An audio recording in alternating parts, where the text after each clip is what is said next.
Olá, meu nome é Guilherme Reis e esse é o curso Mestre do Japonês. Se você está interessado em aprender japonês, saber como é o sistema de escrita e como construir algumas orações, esse primeiro encontro você vai aprender tudo isso e mais um pouco. Vamos lá? 日本語の名人、o mestre do japonês. Irashaimase. Bem-vindos! Essa é a nossa primeira aula do curso O Mestre do Japonês. E o que a gente vai ver nesse primeiro encontro? Nós vamos ver quais são os sistemas de escrita em japonês. A língua japonesa faz uso de 3 sistemas de escrita básicos. É o hiragana, o katakana e o kanji. E eles utilizam também os algarismos indo-arábicos. 1, 2, 3, 4, como a gente utiliza também aqui no Ocidente. E as letras latinas. Então, eles também utilizam o nosso sistema abecedário, né? Vamos dizer assim.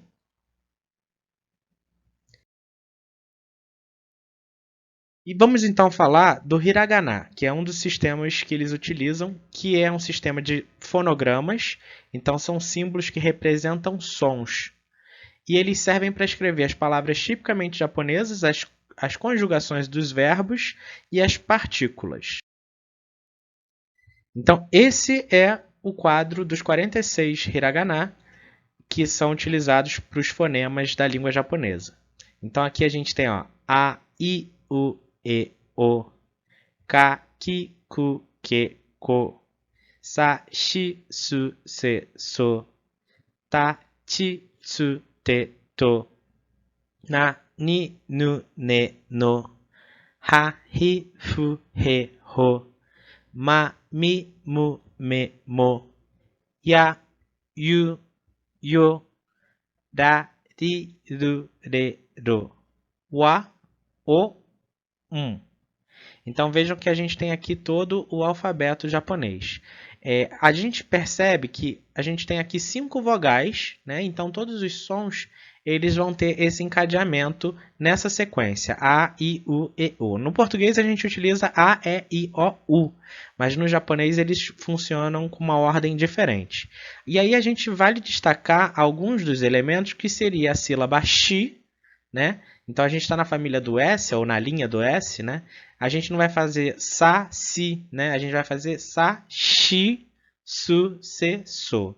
Aqui na família do ta também tem uma segunda impura e uma terceira, né? Então a segunda seria o ti, como a gente fala em tia, e o tsu, como a gente fala em tsunami, né? Então percebam que a gente deve pronunciar só o fricado T, né? Só o sonzinho do T como se fosse um escapamento. Então, tsu, tsu, tsu. Então, cuidado só para não pronunciar tisu, né? Não tentar pronunciar um i entre esse T, S e U, né? Então, é tsu, tsu.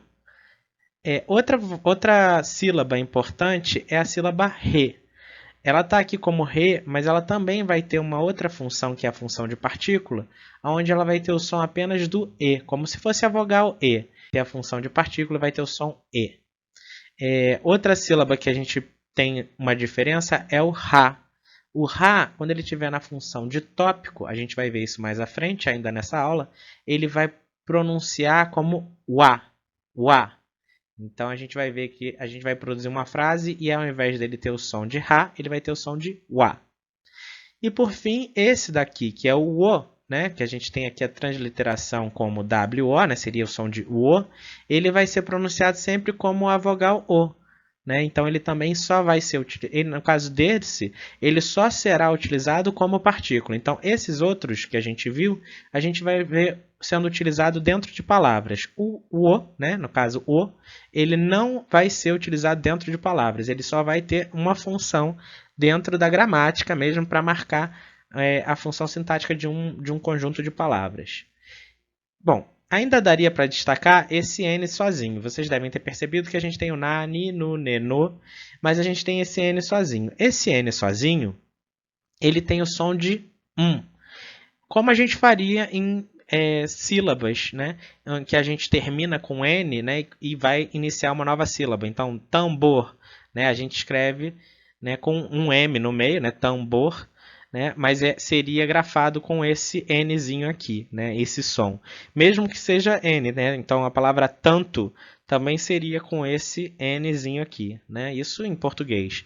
No japonês a gente vai ver algumas palavras que também se utilizam dessa sílaba. Nós vimos que o hiragana é composto de 46 símbolos, fonogramas, assim chamados, mas a gente também tem os complementares. Esses aqui são os hiraganás complementares. Eles são outras sílabas que nós tínhamos anteriormente, né, que a gente vai utilizar com o vozeamento, que é esses dois tracinhos aqui do lado, né? Então, a gente tem o som de K, que vai virar G. Então, a sílaba K era escrita com esse pedaço aqui, sem esses dois tracinhos. Então, a gente vai ter o K, vai virar Ga. O Ki vai virar Gi. O Ku vai virar Gu. O Que vai virar Ge. E o Ko vai virar Go. Para saber mais detalhes de como escrever em hiragana, veja os nossos vídeos, né, que a gente explica exatamente como formar cada uma dessas sílabas e o som específico de cada uma delas e função. Esses aqui são os ditongos. Então, como é que funciona o japonês? Basicamente, a gente só tem sílaba pequena, vamos dizer assim, né, quando a gente vai formar um ditongo. Então, a gente tem o ki mais o ya. A gente falaria, se ele tivesse grande, ki-ya, né? Ki-ya. Mas aqui, como ele está menorzinho, a gente vai ter um som que vai juntar as duas sílabas. Então, a gente vai falar kya. Então, vai ficar kya, kyu, kyo. Gya, gyu, gyo. Sha, shu, sho. Ja, ju, jo. Cha, chu, cho. Nya, nyu, nyo. Hya, hyu, hyo. Bya, byu, byo. Pya, pyu, pyo. Mya, myu, myo. Ria, riu, rio. Então, esses são sons em que a gente tem, de alguma forma, a junção de duas sílabas, onde uma é escrita maior, né, no tamanho normal, e a outra é escrita um pouquinho menor. Para mais informações disso também, assista nossos vídeos sobre hiragana.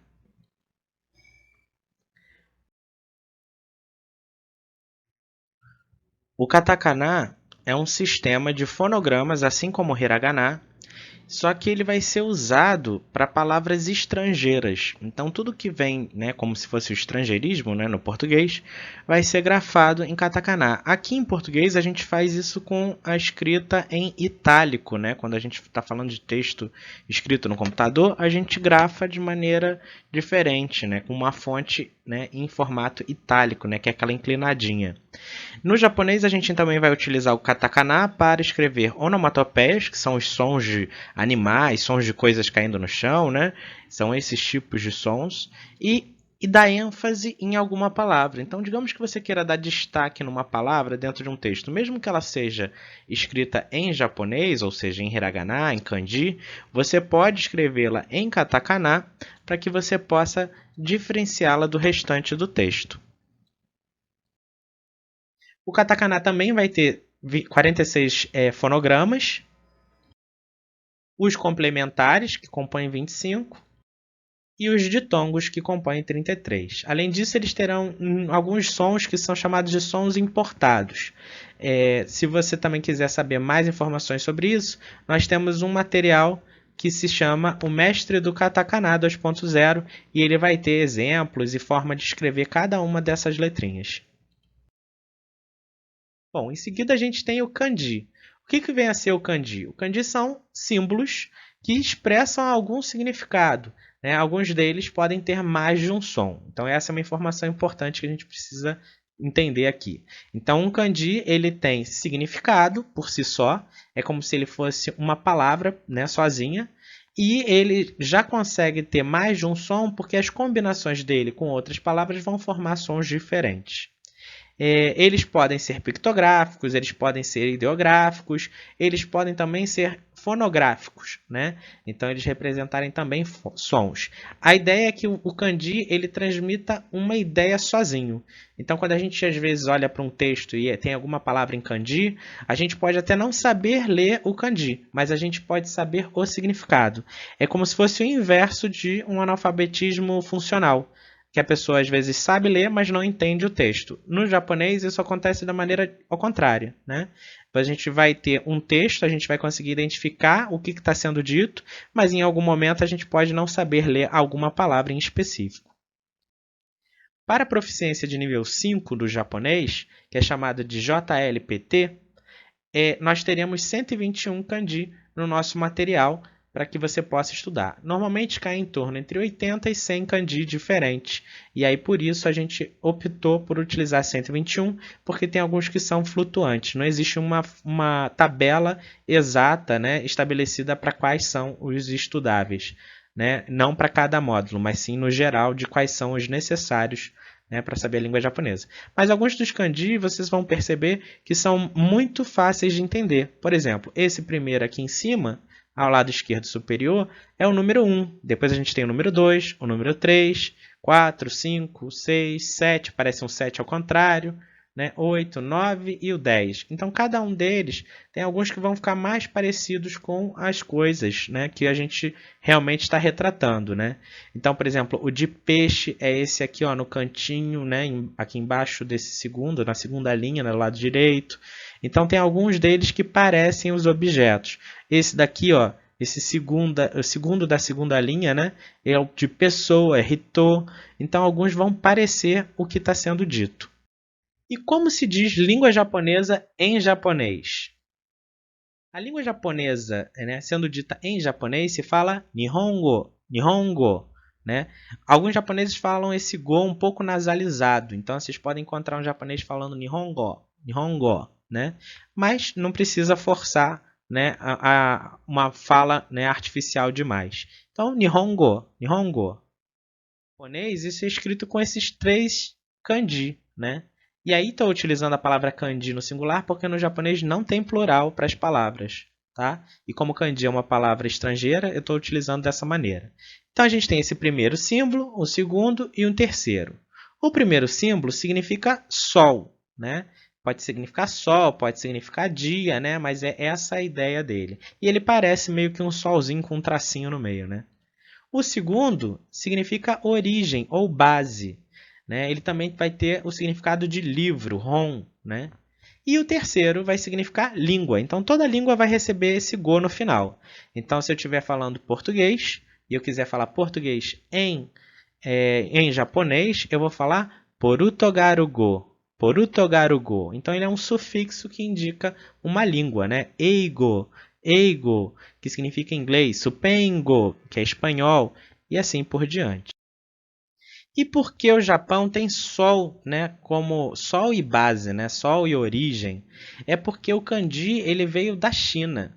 Os chineses desenvolveram um sistema de escrita, o Japão, com intercambistas, né, importou esse sistema, depois simplificou, criando o hiragana e o katakana, e atualmente eles utilizam os 3 sistemas juntos. Mas a China já havia nomeado o Japão como a terra do sol, né? A terra da origem do sol. Né? Então eles olhavam, né, em relação à China, né? O Japão fica onde o sol nasce. Né? Então ele nasce do lado de cá e vai para o outro lado. Então essa forma de visualizar o Japão como local da origem do sol, né, criou até a expressão terra do sol nascente, porque é a ideia de que o sol nasce no leste e ele vai para o oeste. Então, ele nascia do lado que existia o Japão em relação à China. Então, vimos que a palavra, né, língua japonesa, né, a expressão língua japonesa, se fala Nihongo. E a gente tem aqui o sistema romanizado, no meio o kanji, e em cima está escrito em hiragana. Né? Então, a gente vai chamar essas letrinhas aqui em cima de furigana. Então, o furigana nada mais é do que a leitura do kanji em hiragana. Né? Então, a gente escreve ela acima para ficar fácil de identificar. E embaixo a gente tem o romaji, que seriam as letras romanas, né? Ou as letras que a gente utiliza no Ocidente. E como é a estrutura de uma oração em japonês? Essa é uma frase em japonês que se lê Watashi wa Burajiru-jin desu. Watashi wa Burajiru-jin desu. Vocês devem ter percebido que alguns termos estão em cores diferentes e a gente vai entender o que é cada coisa. Watashi wa Burajirujin desu. Isso aqui seria a romanização do que está escrito em cima. O primeiro termo, watashi, né? Ele está escrito em kanji, por isso que eu coloquei em amarelo.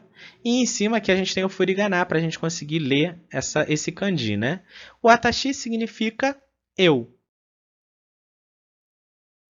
Então, sempre que eu quiser me referenciar, né, eu vou falar, me usar como referência, eu vou utilizar watashi, watashi. Não é costumeiro o japonês ficar falando watashi o tempo todo. Eles só falam quando é realmente necessário demarcar que o assunto que está sendo tratado é sobre eles mesmos.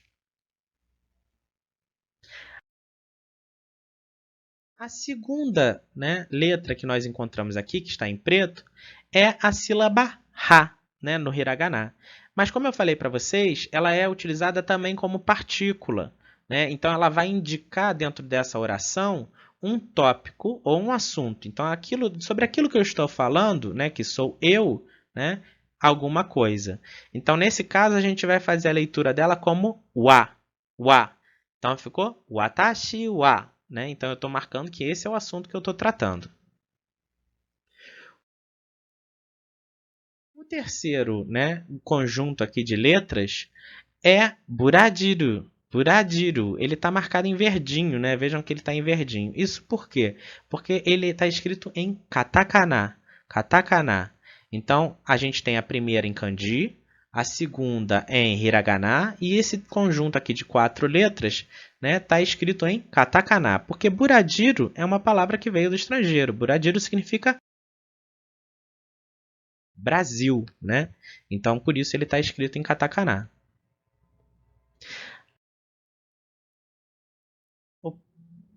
O próximo termo da nossa oração vai ser a palavra jin, né? Ou o termo jin, que é a ideia de nacionalidade. Então, jin vai ser nacionalidade. Vejam que ele parece um bonequinho, né? Na verdade, esse mesmo símbolo significa pessoa. Então, ele transmite a ideia de nacionalidade, assim como a gente via, né, naqueles desenhos como Dragon Ball Z, né, Saiyajin. Esse Jin final vai indicar a nacionalidade. Então, o que nós temos aqui é... Então, a gente tem Brasil mais nacionalidade, nós vamos ter a palavra brasileiro ou brasileira, né? Então, a gente está falando aqui da nacionalidade brasileira. E por fim a gente vai ter o verbo, né, que fala des. Des nada mais é do que o verbo ser ou estar, né? E o U vai ser meio apagado mesmo. Cuidado para não pronunciar 10, né? É para ser des, né? É um U quase que não sai, né? Então a gente produziu nessa oração, né? Eu sou brasileiro. A gente vai ver até essa tradução mais à frente. E por fim, só para a gente não esquecer, o ponto final no japonês é essa bolinha aberta, tá? Então a gente tem nessa frase Watashi wa Burajirujin desu. Watashi wa Burajirujin desu. Então vejam que a tradução é eu sou brasileiro ou eu sou brasileira. No japonês a gente não vai ter marca de masculino e feminino, né, nas palavras comuns. A gente até pode ter palavras que são mais utilizadas por mulheres, palavras que são mais utilizadas por homens, como watashi é uma palavra, vamos dizer, neutra, né? Tanto homem quanto mulheres utilizam. Mas existe uma palavra mais feminina que é atashi, né? Então a gente não teria o a, né? A gente teria a como sílaba.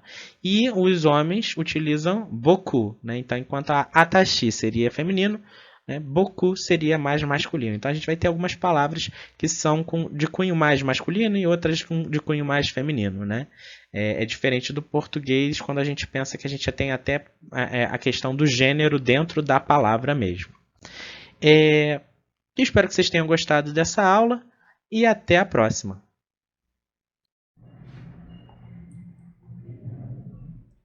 E aí, gostou desse encontro? Quer ter mais informações? Você pode entrar no nosso site didaticasimplificada.com.br. Lá você também pode encontrar o material didático desse curso disponibilizado de forma gratuita no formato de e-book. Caso você queira adquirir o nosso material para patrocinar o nosso desenvolvimento e as nossas criações, nós também temos lá disponíveis os livros para comprar. Ficou com interesse? Compartilha com seus colegas. Vem estudar japonês.